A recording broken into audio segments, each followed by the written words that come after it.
Avec une superficie de 500 000 km² et une population de 67 millions d'habitants, la Thaïlande est assez comparable à la France. Si l'on met à part sa forte croissance économique et des défis environnementaux radicalement différents. À une centaine de kilomètres de la frontière cambodgienne, la famille a rendez-vous dans la province de Chantaburi. Le terrible tsunami de 2004 a rappelé aux Thaïlandais que le développement économique ne suffisait pas à les protéger de la nature en furie. Bon, Martin, tu vas faire tes devoirs. Martin.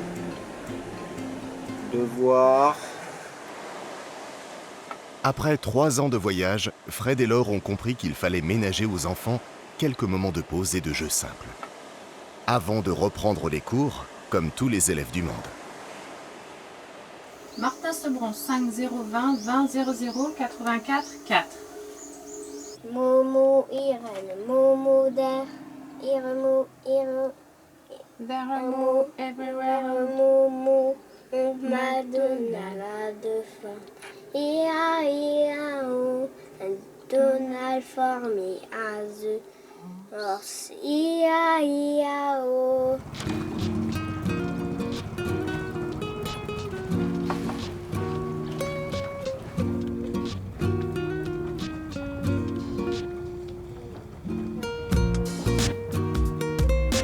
Dès le lendemain, la parenthèse se referme et Martin reprend sa mission autour du monde, direction la mangrove de Khung Kraben. Barrière naturelle contre les tsunamis et immense réservoir de biodiversité, la mangrove thaïlandaise a pourtant longtemps été considérée comme inutile. Détruite jusque dans les années 80, elle est désormais protégée par de nombreuses associations.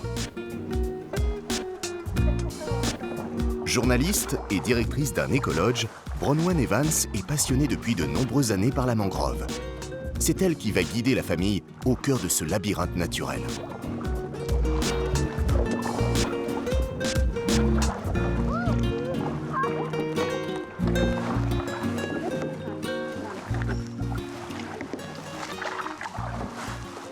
Il y a environ 30 ans, les gens coupaient les arbres de la mangrove. Une des raisons principales était les besoins en charbon de bois, car la mangrove fait du très bon charbon de bois pour cuisiner. Une des autres raisons était la construction d'élevages de crevettes, qui sont très populaires ici. Mais ils ont réalisé que c'était une grosse erreur, car la mangrove est très importante pour beaucoup de raisons. Pour garder l'eau propre, pour protéger les terres et en tant que nurserie pour les plantes et les animaux marins. Donc il y a 30 ans, le roi de Thaïlande a fait de cette mangrove une zone protégée. Les mangroves ne sont plus seulement protégées, elles sont même replantées. Chaque année, de plus en plus de volontaires viennent et replantent de la mangrove, ce qui fait qu'on a maintenant une zone assez dense autour de la baie. La mangrove est le premier maillon de la biodiversité marine, car à l'intérieur de la mangrove, il y a une vie incroyable qui se nourrit de plancton et des micro-organismes qui sont ici. Et ça, c'est le premier maillon de la chaîne alimentaire de la mer. Ensuite, les petits animaux sont mangés par des animaux de plus en plus gros, jusqu'à l'humain. Tout cela est très important pour la chaîne alimentaire marine et tout le système biologique.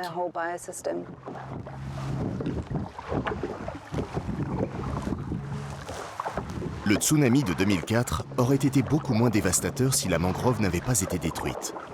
Et cela a provoqué une véritable prise de conscience chez les habitants de la région. Mais ce n'est pas l'unique raison de protéger la mangrove. Et l'incroyable biodiversité de ces forêts de palétuviers ne cesse de fasciner Bronwyn. À l'image par exemple de ces lucioles, dont les larves qui grandissent dans la vase fournissent des protéines aux crabes et aux coquillages avant de se transformer en vers luisants, pour les plus chanceuses.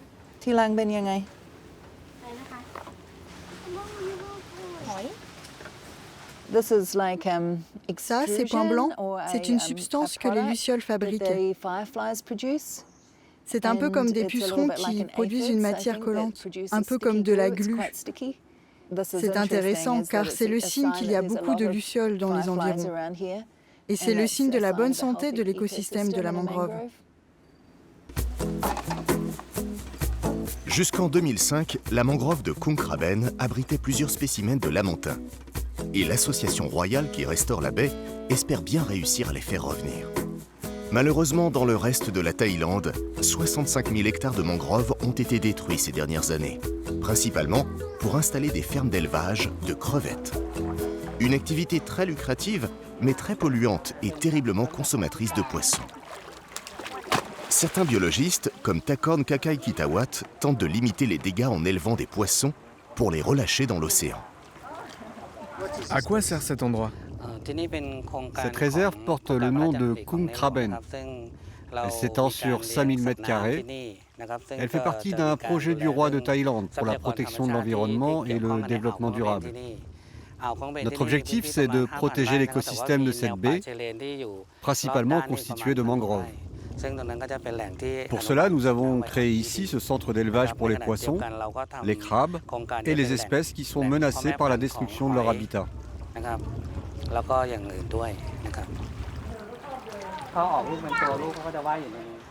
C'est un long travail. Ici, les poissons qui sont dans ces bassins ont déjà une taille adulte et ne vont pas tarder à retourner en mer. Mais avant de pouvoir les relâcher dans la baie, il faut élever les œufs et les larves que nous avons recueillies. Le plus souvent, elles viennent des usines d'élevage, mais aussi des pêcheurs. Par exemple, quand ils attrapent une femelle crabe avec beaucoup d'œufs, ils nous les confient. Un crabe peut porter jusqu'à 1 million d'œufs fécondés, mais beaucoup ne survivent pas. Donc à la nurserie, nous les élevons pour les relâcher en mer. Cela est très utile pour l'écosystème, mais aussi à long terme pour les populations locales qui vivent de la pêche. Une fois relâchés, les poissons et les crabes du centre devront apprendre à côtoyer les animaux sauvages et à se méfier des hommes.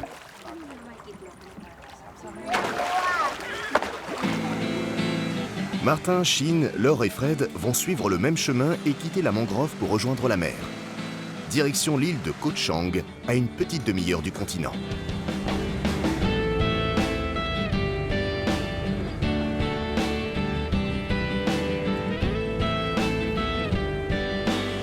Deux fois grande comme Paris, Koh Chang est la troisième plus grande île de Thaïlande. Presque entièrement recouverte de forêts tropicales, elle fait partie du parc national de Mu Koh Chang depuis 1982 et attire toujours plus de touristes.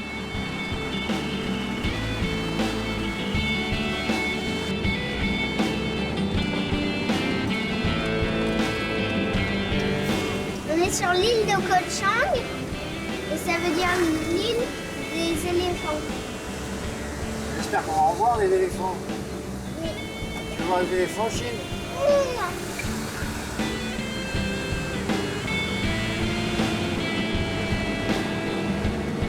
Les éléphants thaïlandais ont longtemps été utilisés par les exploitations forestières. En 1989, afin de freiner la déforestation illégale, une loi a été votée pour interdire leur utilisation en forêt. De nombreux propriétaires les ont alors convertis au tourisme, une pratique parfois controversée. On va monter sur je suis derrière, je suis là, on va te balader. Parfois maltraités et chargés de plus de 6 touristes installés dans une lourde nacelle, certains éléphants subissent en silence la cupidité de leurs propriétaires. Des violences dénoncées par de nombreuses associations, mais qui ne semblent pas toucher les éléphants de cette ferme.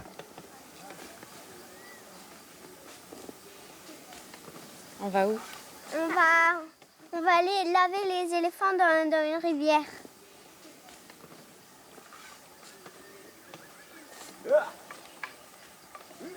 Qu'est-ce que t'en penses? Hein? C'est pas moche.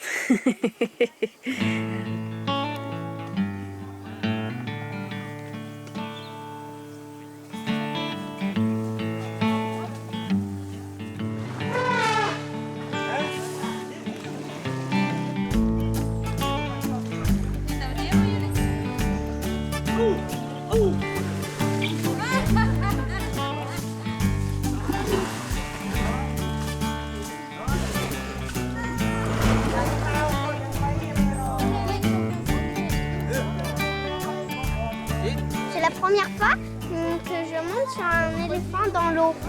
C'était bien? Oui, il m'a arrosé avec sa trompe.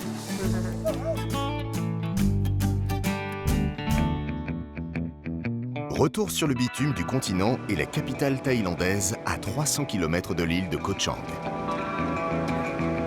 Voici à Bangkok, un nom de ville qui m'a toujours fait rêver. Sauf qu'avec un gros camion comme le nôtre, la visite ne sera pas pour cette fois-ci. On va essayer de s'enfuir au plus vite vers le sud, direction la Malaisie, en évitant le centre-ville à tout prix.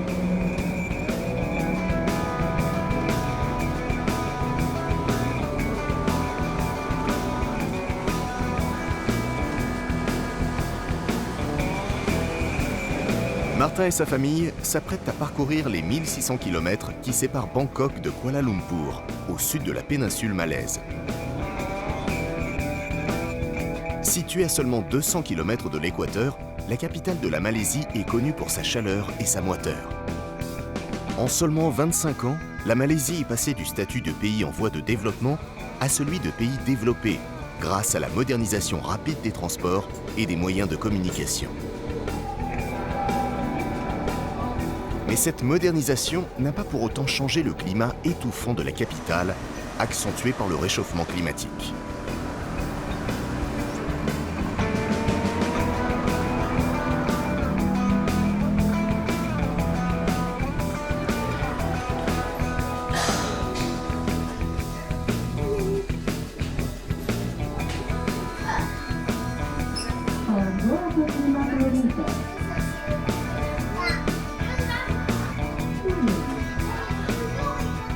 C'est d'abord du haut d'une tour de plus de 270 mètres que Martin et sa famille prennent la température de Kuala Lumpur.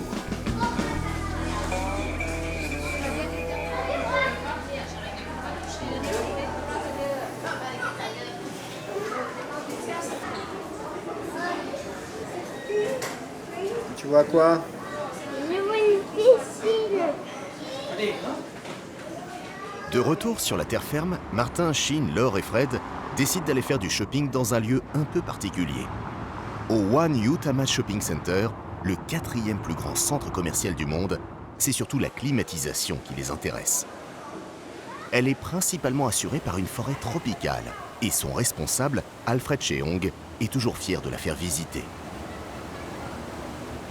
On voulait construire un centre commercial, mais quand vous construisez un centre commercial, la population souhaite retrouver des éléments de nature. On a donc voulu mettre de la nature dans le centre. Nous avons donc créé ce parc avec un lac, des cascades, pour que quand vous venez ici et que vous entendez le son de l'eau, ça soit très reposant.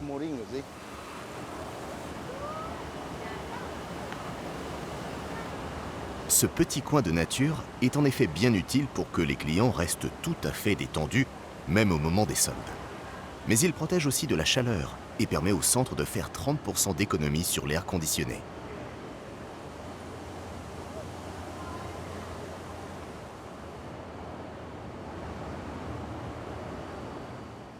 Ici, on est sur le toit. Tous les immeubles du centre ont un toit plat. Donc ce que nous avons décidé, c'est d'aménager un jardin sur notre toit pour faire baisser la chaleur. Mais pour faire cela, nous devions réfléchir à la question du poids, car cet immeuble n'a pas été conçu pour supporter une grosse charge sur son toit. C'est pourquoi on a décidé d'utiliser du charbon horticole. C'est un charbon très léger qui ne retient pas trop d'eau.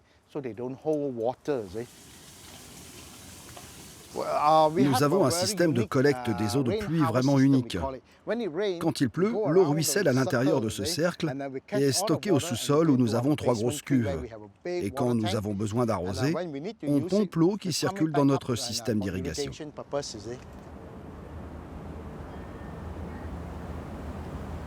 Avec des installations comme celle-ci, la pluie pourrait répondre à l'essentiel des besoins en eau d'une ville située en zone humide.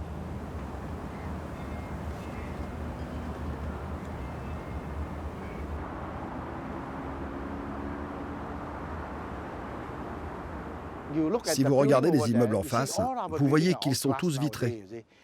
Et quand vous avez des vitres, la lumière du soleil rayonne dessus. Et le soleil est réfléchi sur l'immeuble voisin, puis sur celui d'à côté. Au fur et à mesure, le processus s'amplifie et l'environnement de tout le quartier se réchauffe. Et quand l'air se réchauffe, vous avez besoin de plus... Donc les toits verts peuvent arrêter ce processus. Oui, bien sûr. On a un immeuble là, où la végétation grimpe tout le long de la paroi. Et quand le soleil brille, il absorbe tous les rayons, il absorbe la lumière.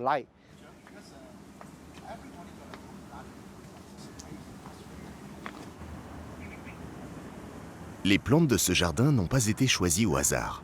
Ce sont les plus aptes à absorber la chaleur et l'humidité ambiante. Elles servent aussi aux cours de sciences naturelles des enfants. Ce jardin a aussi un rôle éducatif. Nous faisons pousser du riz, des herbes, pour que les enfants puissent venir les découvrir et apprendre. Nous cultivons du poivre. Il y a peu d'enfants qui ont déjà vu des grains de poivre. Alors quand ils viennent ici, ils peuvent cueillir le poivre directement sur l'arbre. Nous l'autorisons. Donc vous pouvez vraiment accéder à cette nature, découvrir les plantes et cueillir certains fruits. Autre exemple, nous avons des fruits de la passion. Il n'y a pas beaucoup d'enfants qui savent à quoi ressemble un arbre à fruits de la passion. Mais en les voyant pousser sur l'arbre, ils réalisent que c'est un fruit de la passion et ils découvrent d'où ça vient.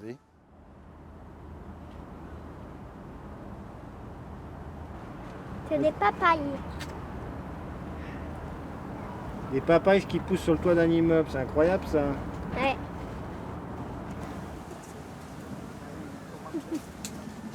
Quel pourrait être l'avenir ?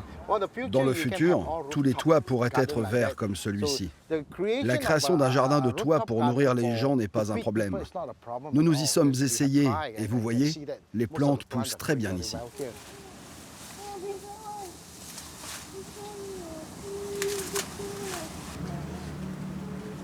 Aujourd'hui, on estime que les toitures représentent plus de 20% de la surface des villes. Autant d'espaces perdus que la végétalisation permettra de rendre utile à la biodiversité, le climat et les habitants.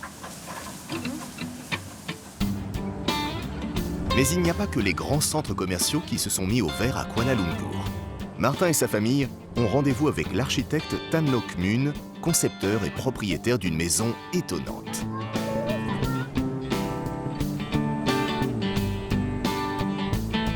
Nous avons rendez-vous pour visiter la première maison qui a été certifiée verte de Kuala Lumpur. C'est par là.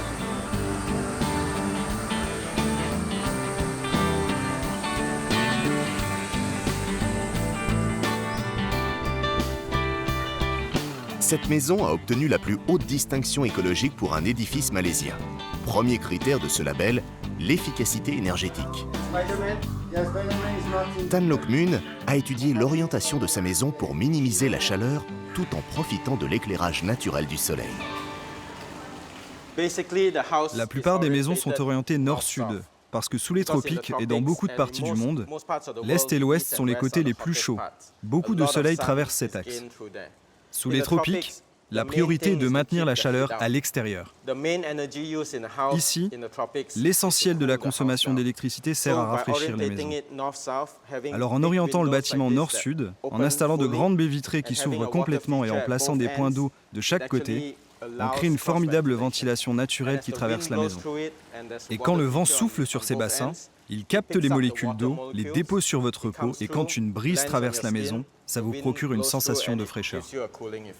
Et il y a aussi une piscine là-bas. La piscine est de l'autre côté de la maison, où les baies vitrées s'ouvrent aussi complètement. Et cette fontaine, qui trouble la surface de l'eau, permet d'augmenter les contacts entre la brise et les molécules d'eau. Voici donc une maison à la ventilation totalement traversante. Un autre critère écologique important est la réutilisation des déchets. Tan Loc Mun s'est donc servi des pierres de l'ancien bâtiment détruit sur son terrain pour construire sa nouvelle maison. Les étagères de sa bibliothèque sont également fabriquées à partir de déchets. Ça, c'est du contreplaqué. Dans le monde entier, toutes les planches de contreplaqué mesurent 1,20 m par 2,50 m. Mais toutes les portes que l'on construit en Malaisie mesurent 90 cm par 2,10 m. Donc il reste toujours une chute de 30 cm non utilisée. Cette chute de contreplaqué est habituellement jetée, brûlée ou déchiquetée pour faire de la sciure. Donc j'ai additionné ces chutes pour me fabriquer cette bibliothèque.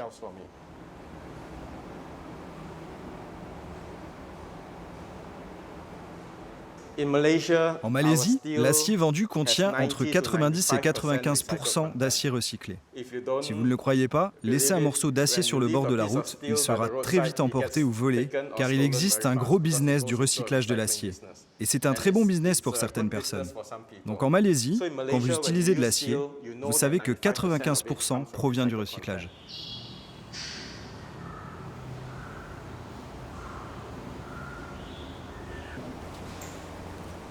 L'eau n'est pas en reste dans la maison de Tan. C'est un système de collecte et de filtration de l'eau de pluie qui alimente une bonne partie de la maison. Ici, ce sont nos réservoirs d'eau de pluie. Voilà comment ça marche. L'eau de pluie est récupérée sur ce grand toit en canopée, un peu comme un arbre. L'eau va dans ce tuyau, passe dans un système de filtration, puis est stockée dans les cuves. L'eau de pluie est utilisée pour les toilettes, pour laver la voiture ou pour arroser le jardin. Et je vais en installer d'autres, car il reste encore de la place ici.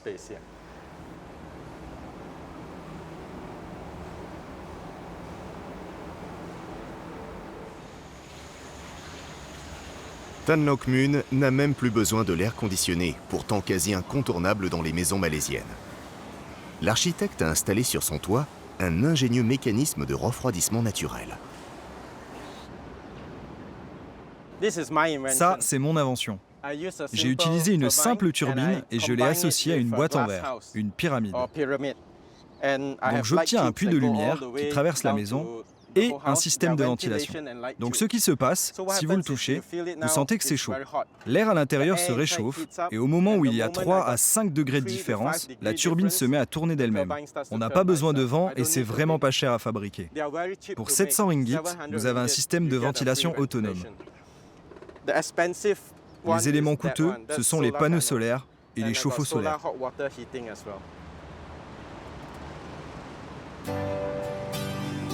Les bonnes idées de Tan Loc Mun ne concernent pas uniquement l'architecture.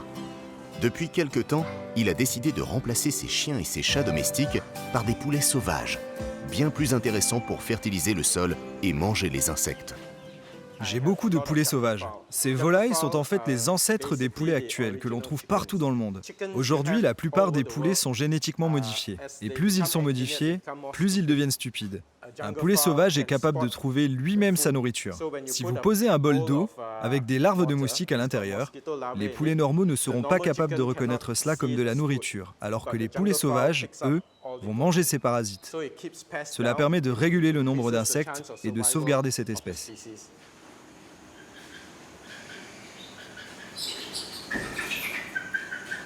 Tu veux vivre ici, Sinou?